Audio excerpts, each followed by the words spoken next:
Hello friends, welcome to our channel Creating Essence. I am Megan and I'm so glad you're here today.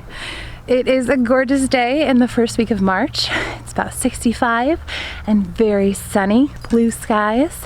This is pretty typical for us here in Virginia. In the beginning of spring, we'll still probably get some colder days, maybe even a snow flurry here or there, but these days that are 65 and sunny are going to get more frequent until they're the norm and it starts getting even warmer. It's been a little while since I've done a homestead update for you all because there's kind of been nothing going on this winter. So I figured I would bring you all out and show you what things are looking like around here for springtime. The chickens are still in our little mini hoop house and they are doing phenomenally. They love it. We've been using the leaves that we gathered in the fall for bedding, and it has been working perfectly. They are turning it into a fantastic compost for us to use in the garden. I had never tried the deep bedding system before with anything, so I didn't know exactly how it would work, but I had done a lot of research and I thought it would work well with the leaves. Much to my great pleasure, it has worked perfectly. There has been zero smell. We give them a couple of new bags every couple of days and they break it down and it always just kind of stays this deep. They're fluffing it up. They're all really happy. They don't smell a bit. It's really warm in there. Even on the cold days, it stays really warm. Their water here that hangs is completely exposed to the elements aside from being under the hoop, and it has never frozen all winter long. So it's doing really great. We did a quick little video on how we built that. It was super simple, super easy, and it has worked really great for us. If you have been following our channel this winter, you may have seen the video about one of our hives dying.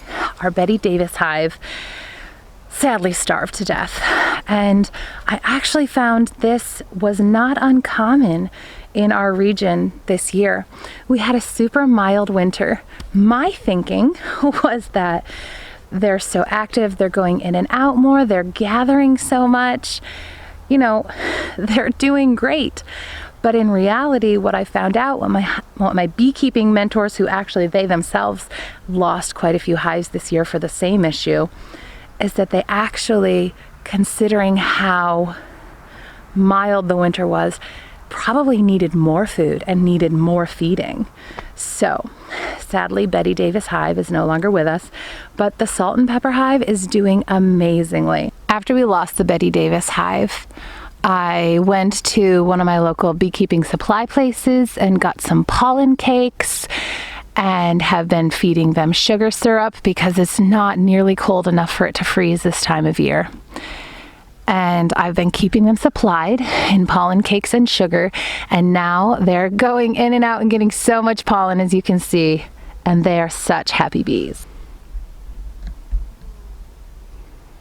Look at all those little pollen baskets full. Those are some happy, busy bees. Because the chickens are in the hoop house right now, chicken tractor is empty and we get some serious straight line winds coming from the north there all winter long, and they can be really intense. So we parked the chicken tractor here to give the beehives some protection, and it actually does not interfere with their flight path at all because they come out and go up. And this is an A-frame roof line, so it is perfectly shaped, and it has helped so much cut down on the wind for the beehives. There's not a whole lot going on in the earth garden. We had cabbage and pak choi and broccoli overwintering in there, and it did really, really great. I had lettuce survived until about mid-January, and I think we still have a little spinach and some kale going. But I think I'm gonna pull those up and give them to the chickens and let the ground rest until it's time to get the plants in the ground come April. Over here is where we had our cabbage and broccoli, and that's where we had our lettuces. They're all gone now. I haven't cleaned out the tomato cages or the peppers or anything, so I really need to get out here and do kind of a garden makeover for spring. Here's our kale we still have here. We need to replace a couple poles because some windstorms took down that one and that one. That's all we have left of that huge leaf haul that we had. Put down the rest of the cardboard to suppress weeds there. We'll cover it with wood chips and compost. Cooper. You're such a good boy. Yeah, you're such a good boy. The orchard bed is doing really well. This is another area I need to clean out. Give a good weeding and a little more mulch before things really start growing. I had a mischievous child take off the top of my elderberry there, but this is that tiny baby that we transplanted this past year, and it has grown really well. We already have some cosmos coming back. Daffodils are in bloom here. I love daffodils. I'm not sure how the apples are going to do this year. I've been contemplating taking them out because we have this whole line of cedar trees right here, and sadly our whole property is surrounded by cedars, and in my naivety I did not know that cedars and apples had an issue with each other because that was not a thing in New York. One thing I noticed some of our elderberry have are these pesky little aphids.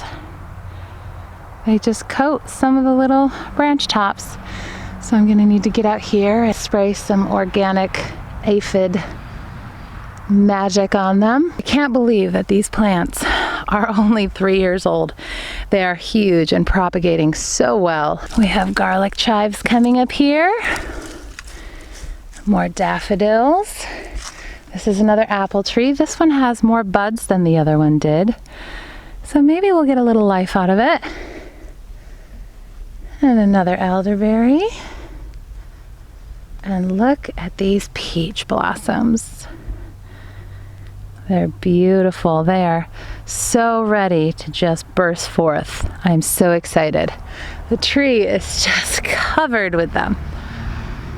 And we have the blueberry bed, which is doing great. Lots of daffodils coming up here. We like to put daffodils around the base of the different trees and bushes that we have. It's a little theoretical rabbit repellent. My rosemary from last year is coming back. I'm really excited to see that.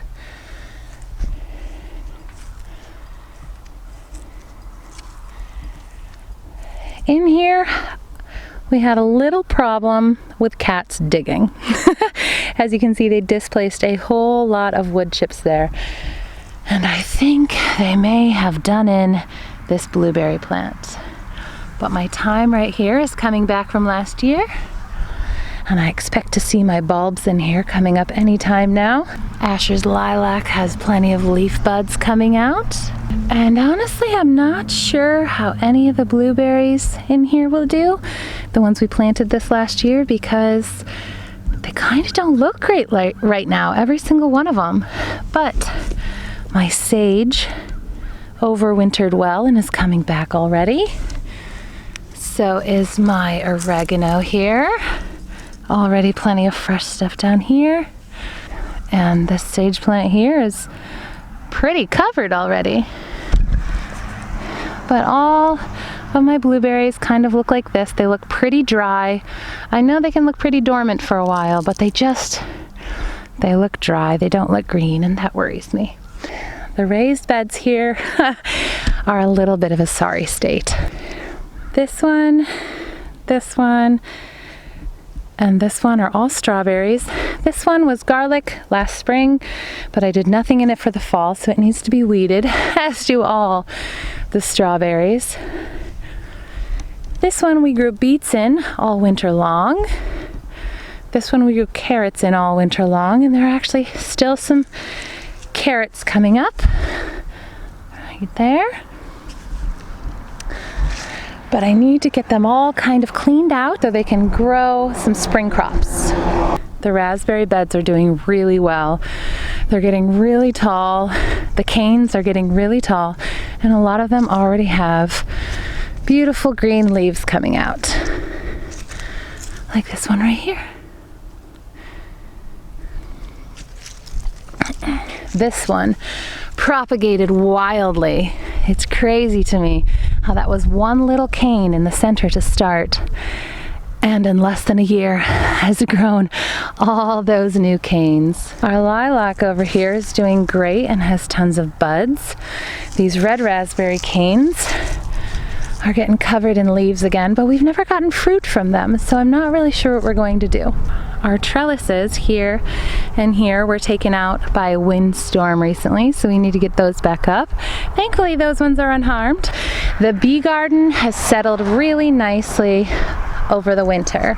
The lavender is coming back already. And we're really looking forward to doing better with the bee garden this year and getting it planted. My bulbs here should be coming up soon, but as you can see, they need to be cleaned out. There are so many things in bloom and it's beautiful. I love this time of year. We have lots of plans for productivity, and I'm kind of in a stage of life right now with this really unexpected but really welcome pregnancy with baby number 7 that I just have to take it day by day.